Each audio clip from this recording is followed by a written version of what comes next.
Jadi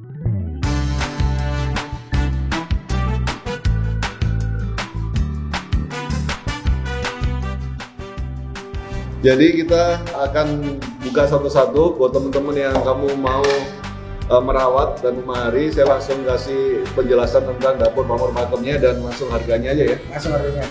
Kita lihat. Keren dik. Ngapi ini bro. Ini apa nih? Ini keren bro. Bulan Tumanggal ini. Ini masuk bulan sabit ya. Wah ini keren ini. Ini kayaknya masuk pusaka yang kemungkinan dalamnya isi betok.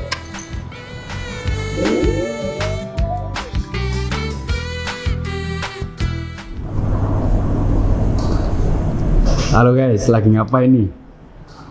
Mau tahu aja. Kepo. Kita ini lagi membersihkan, Ngecek yang berkarat. supaya lebih terjaga, lebih matang. Oh boy. Mantap Doki. nyawa. Halo teman-teman, ketemu lagi sama saya Remo Cheno di Enting Indonesia. Ini masih masa PPKM. Cafe kita belum buka. Kita cuma delivery aja ya. Tapi anak-anak lagi sempatin waktu kita beres-beres. Inilah pusaka-pusaka yang ada di sini. Ada beberapa yang saya lihat mulai karatan kayak gini. Ini udah lama banget karena nggak dibuka. Jadi Adit sama Dika lagi rajin lah ini. Kalau nggak gajian dipotong. Jadi ada beberapa pusaka yang memang belum waktu kita dapat. Ini adalah badik Palembang. Waktu kita dapat memang belum diwarangin guys. Jadi apa adanya seperti ini kita dapatnya, belum sempat kita bawa untuk diwarangin. Nah, ada beberapa cara atau beberapa pilihan yang kita bisa lakuin. Yang pertama kita bisa minyain aja. Jadi minyain nanti karat-karatnya bisa luntur. Tapi ada cara lain yang mungkin teman-teman juga bisa lakuin di rumah. Yaitu kita bisa rendam di air ini guys. Ini namanya air teh. Nah, air teh ini bisa menghambat oksidasi daripada penuaan atau karat guys. Nah ini salah satu cara yang kita lakukan untuk buat kita yang nggak sempat untuk bawa ke tempat warangan atau di daerah kamu yang nggak ada tukang waranginnya gitu ya. Jadi air teh ini kalau ditaruh di besi dia bisa mematikan karat dan bisa melindungi besinya dari oksidasi selanjutnya ketika setelah disimpan selama beberapa waktu kayak gitu ya. Jadi ini yang kita lakukan untuk beberapa pusaka yang memang kita belum sempat untuk warangin. Jadi boleh direndam air teh. Kalau di zaman dulu orang pakai pace biasanya. Lo tau pace nggak dik? Tahu pace. Nah pace itu juga dulu salah satu cara orang zaman dulu untuk menjaga besinya dari karat gitu ya. Tapi kalau sekarang kalau sempat ya dibawa ke tukang warangan jauh lebih aman sih, bisa bertahun-tahun ya. Tapi ini salah satu alternatif aja. Kita bisa taruh di air rendaman teh ini, jangan kasih gula tapi ya. Ini jadi teh panas. Nah kita lihat besinya mulai kehitaman guys. Jadi dari besi yang tadi istilahnya besi yang masih bisa kemakan karat, begitu kita kasih air teh seperti ini, karatnya mulai luntur dan besinya mulai kehitaman. Jadi ini melapisi lapisan dari bilahnya ya. Ini salah satu alternatif aja buat teman-teman yang mungkin di daerah kamu nggak ada tukang warangan, karena saya tahu di beberapa daerah kayak di Sumatera, kayak di tempat-tempat lain ya, Sulawesi, sangat sulit untuk cari orang yang bisa mewarangi. Juga di Malaysia juga kabarnya sulit juga untuk cari tempat warangan ya. Nah ini salah satu alternatif. Ini lagi diminyain semuanya nih. Iya. Jadi ini tempat kita, beberapa pusaka yang kita taruh di sini. Dan salah satu perawatan rutin kita ya harus diperhatikan, dibuka satu-satu, diangin-anginkan ya, diangin-anginin. Dan kalau kita mulai lihat ada karatnya harus dikasih minyak, atau kalau yang parah ya harus dengan cara yang seperti ini kalau nggak mau bawa ke tempat warangan. Ini biarin sebentar. Oh, udah mulai hilang tuh karatnya. Gini guys. Wow, ini kayak gini nih dik, karatan kan? Parah tuh. Ini parah karatnya. Jadi ini memang waktu kita dapat kita nggak buka-buka guys. Jadi ini kalau kita biarkan bertahun-tahun ya tambah parah karena kita belum sempat diwarangin kayak gini ya. Ini satu caranya ya seperti yang tadi kita lakuin. Nah ini udah mulai kelihatan nih, lihat deh ya. Udah mulai kelihatan yang tadi udah dikasih apa ART, udah mulai bersih nih ya. Ini yang belum. Kita biarin. Itu jenisnya sama ya, Ko? Ini masuk badik Palembang sama. Yang ini kayaknya lebih ke daerah Aceh kayaknya. Bukan Aceh sih ini masuk ke Palembang juga, Sumatera, badik Sumatera. Nah badik Sumatera itu ada banyak macamnya guys. Ada tiap daerah itu punya nama sendiri-sendiri. Ada dari Aceh yang lebih ciri khas ya, karena di bilanya ini agak panjang. Nah untuk tempatnya, untuk teman-teman yang punya pusaka, karena pusaka ini memang adalah benda budaya yang walaupun kita tidak terlalu mendewakan, tetapi kita harus mengerti bahwa pusaka ini bukan barang sembarangan ya gitu ya. Kita harus taruh di tempat yang bersih, di tempat yang layak. Kalau bisa tempat itu terhindar dari istilahnya jangkauan daripada anak kecil juga gitu ya. Karena apapun namanya adalah senjata tajam. Jadi taruh tempat yang layak, taruh tempat yang bagus, dan kalau bisa dikunci atau taruh tempat yang tinggi kalau orang zaman dulu. Taruh tempat yang di atas kepala supaya anak kecil nggak bisa membuat mainan gitu ya. Itu salah satu ini sih, salah satu apa kayak mitos ya bahwa pusaka itu harus tetap taruh tempat yang suci kayak gitu ya. Nah ini tempat kita taruh memang di tempat seperti ini dan kita kunci. Salah satu alternatif aja sih buat teman-teman yang mau untuk mengoleksi pusaka. Ini pakai minyak apa kita ini? Minyak melati. Minyak melati, Pak. Ini minyak melati kita pakai. Ada beberapa teman-teman tanya minyak yang paling bagus untuk pusaka itu apa? Nah biasanya secara pakemnya minyak itu yang bisa digunakan itu minyak cendana. Biasanya cendana keraton ada orang jual, dan juga minyak melati gitu ya. Minyak melati ini juga sangat umum digunakan. Yang kita pakai hari ini minyak melati. Sebenarnya tujuannya sebagai tradisi untuk memberikan wewangian. Tapi juga tujuannya untuk menghalau yang namanya karat itu guys. Jadi supaya pusaka itu bisa bertahan lah 100-200 tahun lagi. Oke guys, sekalian kita barengin anak-anak bersih-bersih. Ini ada kiriman dari tanggal 3 bulan 6. Sekarang tanggal berapa itu? Sekarang tanggal 13. 13 Bulan? Juli. Juli itu bulan berapa? Bulan 7. 7 ya, berarti ini udah packingan dari sebulan yang lalu nih, belum dibuka nih. Jadi kita sekalian buka ya. Nah saya ingat ini kiriman dari Mas Sutopo. Ini dari, kalau nggak salah dari Jogja ya, dari Klaten. Dari Klaten Jogja, Mas Sutopo ini dia ahli di bidang merangi keris guys. Dia buat jagrak, dia buat warangka, dia buat handle. Nah suatu hari beliau ada nawarin saya, ada seorang yang mau memborongkan beberapa ini semua koleksi pusaka dari keluarganya, karena keluarganya mungkin nggak mau lagi merawat pusaka ya. Jadi ada satu rombongan pusaka dari daerah Klaten. Kita lihat ya.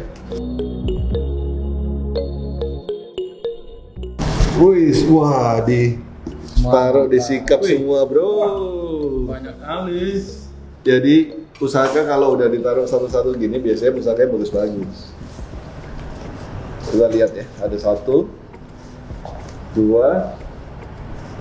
3, 4, 5, 6, 7 guys. 7 pusaka. Happy semua nggak nih? Langsung. Langsung semua ini? Iya dong. Waduh. Oke sekalian mungkin ya, kita buat aja lading langsung. Kalau ada teman-teman yang mau maharin boleh lah ya. Karena kita udah penuh banget nih tempat kita nih. Iya, Bu. Jadi kita akan buka satu-satu buat teman-teman yang kamu mau merawat dan memahari. Saya langsung kasih penjelasan tentang dapur pamor pakemnya dan langsung harganya aja ya. Langsung harganya. Supaya kita juga bisa melestarikan, teman-teman yang nonton video ini juga bisa ikut melestarikan ya.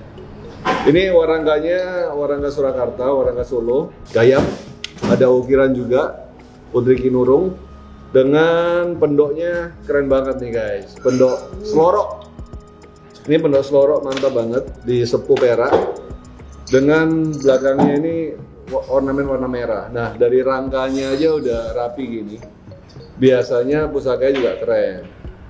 Jadi kita bisa lihat nih kalau pusaka itu rangkanya masih lurus gini, maksudnya ngepas. Berarti dia memang original rangkanya dari bilanya. Kadang-kadang ada yang agak lodok ya. Kayak gini ini agak lodok, berarti mungkin ini bukan warangka aslinya. Nah, kayak gini udah ada tembelan ya. Ini ada tembelan di sini. Jadi ini mungkin warangkanya lama tapi dia dipindah. Kalau ini masih orinya, masih bagus. Kita lihat, keren dik. Mantap. Nggak jadi dijual loh sih. Nggak jadi. Jadi lah ya. Jadi dong. Ini masuknya dapur tilam UP. Dan di pamornya ini adek telu guys. Tilam UP adek telu. Masuk ke, kalau gonjonya tipis gini, ada yang bilang Mataram Surakarta, ada yang bilang era-era Mataram awal. Jadi ini masuk ke Risepo dengan pamor yang sangat unik dan langka, masuk adek telu. Ini ada yang bilang Pitrang juga ada ya. Tapi kalau saya lihat dari tiga garis yang ke atas ini bisa dibilang pamornya ada telu. Dan fungsi daripada pamor ini untuk kerejekian guys.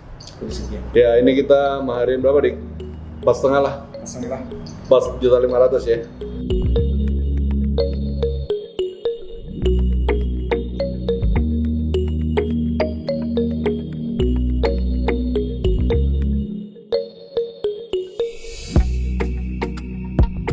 Lanjut ya. Lanjut terus. Oke, wah ini mantap guys. Wah itu tapi putus ini dik. Warangkanya putus ini. Ada nggak dalamnya? Coba cek dalamnya ada nggak? Atau dari awal? Dari awal. Jadi dapatnya udah patah gini, tapi kita bisa perbaiki nanti ya. Diperbaiki lagi atau ganti warangka baru. Kita masih bisa. Dari bentuknya juga masuk solo, ladrang, iras. Jadi warangkanya iras, sambung, dan di pendoknya pendok selewa. Ini kita lihat bilanya, ngapi ini bro, jalak bro, masuk keris jalak dari era Mataram juga abad 16, pamore Wosutah, masih utuh, bilanya sekitar 37-38 mungkin. Tapi ini masih termasuk pusaka yang utuh banget dan bagus banget, terawat banget. Dari mendaknya juga mendak kuno, perak. Kita kemarin samalah 4,5. Mantap ini jalak. Tapi nanti kamu dapat udah warangkanya udah utuh lagi ya.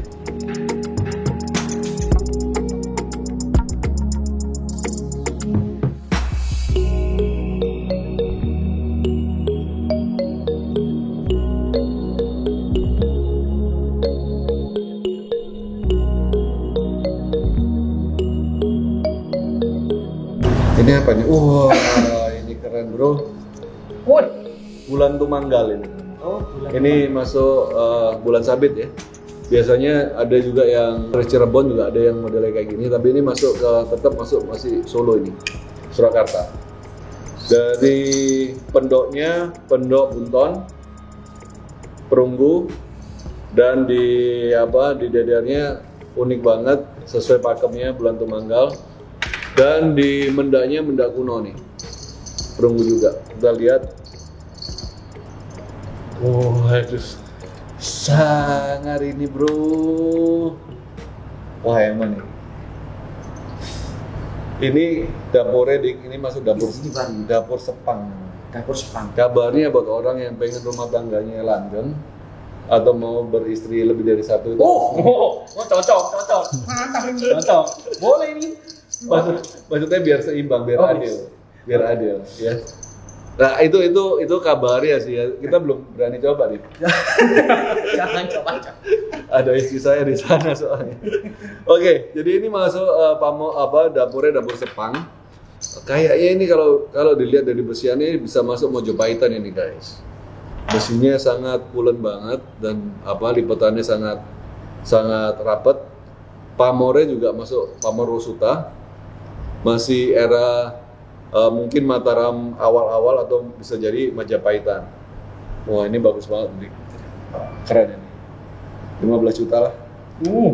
Berangkat. Kalau enggak simpen di lemari nih. Oke. Masih ori, rangkanya juga masih ori dari kayu jati ini, gembol.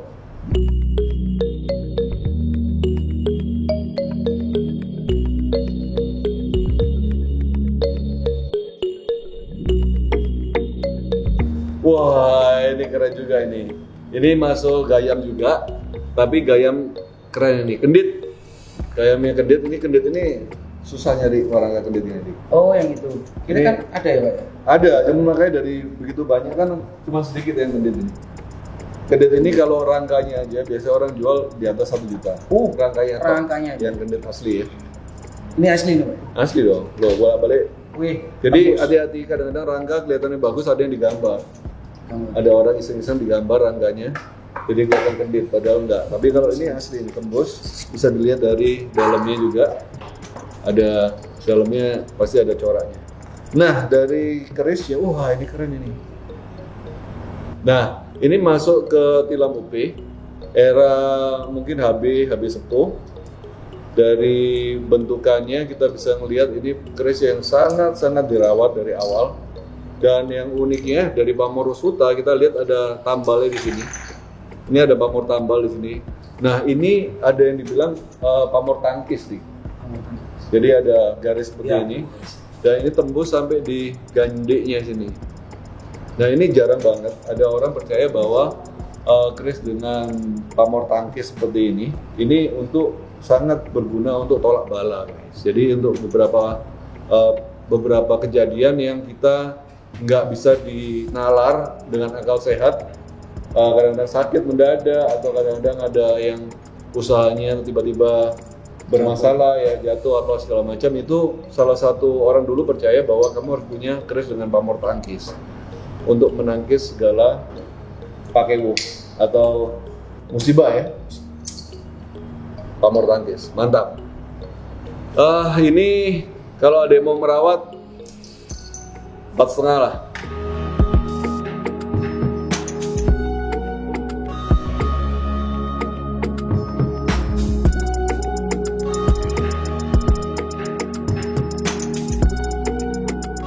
Belum bosan ya teman-teman ya? Moga-moga belum bosan. Wah ini lagi nih Dik. Wah ini rangkanya bagus-bagus semua ini Dik. Rangkanya masih masuk gayaman, pendoknya pendok bunton, masuk pakem, masih bagus rangkanya. Kita lihat, Mojopahitan ini Mojopahit nih.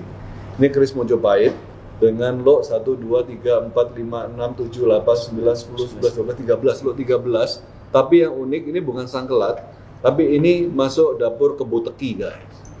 Kebo Teki. Jadi ada gandeknya agak tinggi dan ada kembang kacangnya, masuk dapurnya Kebo Teki. Nah di dalam keris itu ada yang namanya Kebo Lajar, ada Kebo Teki. Nah ini salah satu keris yang sangat mungkin jarang ya dijumpai era sekarang ini, sangat layak untuk dikoleksi.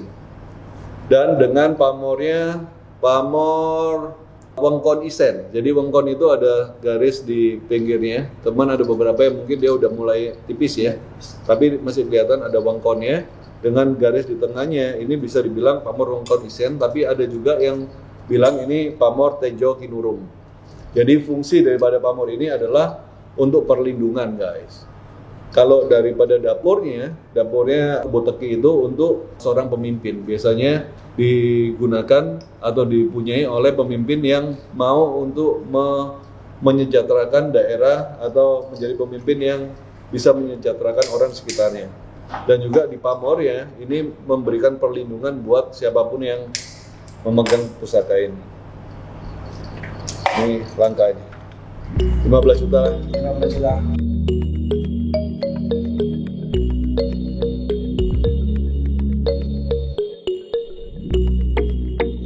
Wah, ini masuk gayaman Jogja ini ya, kecil ini masuk Jogja.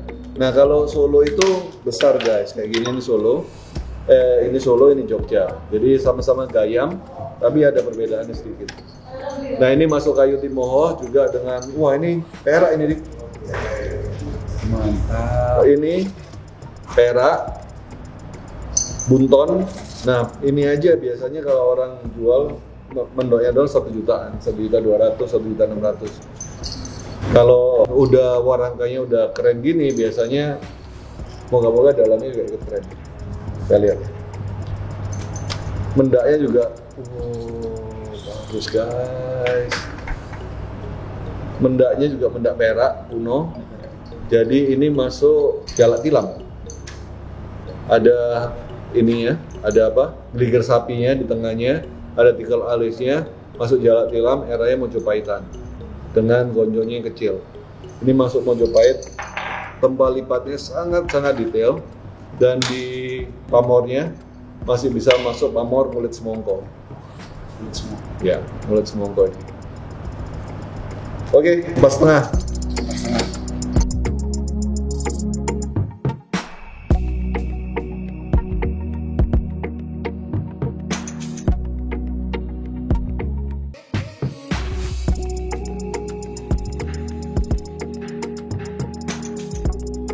Wah, ini keren ini. Ini kayaknya masuk warangka Surakarta, tapi kendit, dan di handle-nya ini handle Donorico guys, handle Madura. Ini kayaknya handle tua banget, ini dari kayu arang. Ini masuk pusaka yang kemungkinan dalamnya isi betok. Singosari guys, kalau nggak Mojopahit kita lihat ya gonjonya ya. Kalau gonjonya ini kotak, jackpot kita di. Kita lihat 25 juta. bisa jadi, karena sekarang ini untuk cari betok yang apa ori yang benar-benar sepuh itu susah banget nih. Ini kalau dilihat dari dapurannya, masuk dapuran jangkung, dapur jangkung. Ini juga bisa masuk. Ini masuk pusaka tindih sih ya, maksudnya masuk pusaka tindih dengan pamornya pamor Slewa, kiri kanan beda, dan kita lihat dari peksinya ya. Nah, kenapa kita perlu untuk cek dari peksinya guys, supaya kita juga bisa tahu secara umum dia masuk eranya apa, karena salah satu pusaka di era-era Kabudan kita bisa lihat untuk penangguhannya dari peksinya juga. Peksinya dia udah segini Dik. Ini pusaka udah 800 tahun ini umurnya. Paksinya ulir lagi. Jackpot ini. Jackpot ini. Wah, Jackpot ini guys. Ini masuk pamore apa? Ininya masih oval. Kotak ya Dik. Ini kan kita lihat dari sini ya. Ini agak kotak. Ya ini paksinya kotak. Ini masuk Singosarian.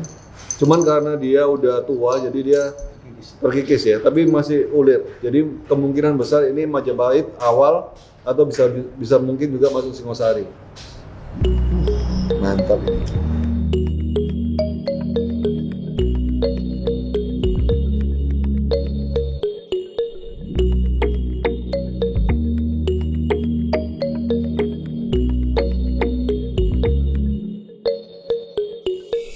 Udah habis. Oke, itu aja. Udah habis bursa pusaka kita sambil PPKM. Semoga teman-teman terhibur, ambil baiknya, buang yang jelek. Tetap lestarikan budaya Indonesia. Salam Rahayu.